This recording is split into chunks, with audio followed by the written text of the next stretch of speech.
Psalm 126 verses 1 to 6. The Lord has done great things for us. We are filled with joy. A song of ascents. When the Lord brought back the captives of Zion, we were like men dreaming. Then our mouth was filled with laughter, and our tongue with rejoicing.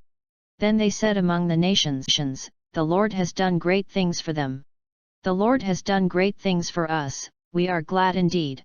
Restore our fortunes, O Lord, like the torrents in the southern desert. Those that sow in tears shall reap rejoicing. Although they go forth weeping, carrying the seed to be sown, they shall come back rejoicing, carrying their sheaves. 15 Psalms, 120 to 134 of the Book of Psalms, begin with the words, a song of ascents. What do we mean by a song of ascents? Well, there are several meanings. In the temple courtyard, there was a wide stairway that consisted of 15 large, semicircular steps that ascended into the inner section of the courtyard. The Levites, whose job it was to accompany the temple service with song and instrumental music, would stand on these steps and sing these 15 psalms. Another view is that these psalms were sung by the Jews who ascended from Babylon to Israel, which would be about the time that this particular psalm was written.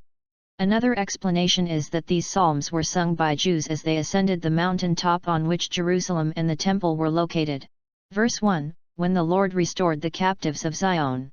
Prior to the captivity, people were living well in Israel. Now they would have to begin again and work hard just to get back to where they were prior to the captivity. Verse 1, we thought we were dreaming. After being held captive in Babylon, Cyrus the Gentile Persian king allowed the Jews who were willing to return to Jerusalem to worship their God and rebuild their temple. His granting permission to leave must have seemed like a dream to the Jews. On our way to the confessional, don't like a captive to your sins? And when you leave the confessional, doesn't it feel like a freeing dream? You are free of your captivity of sin and are restored to friendship with God. Then it was said among the nations, the Lord has done great things for them.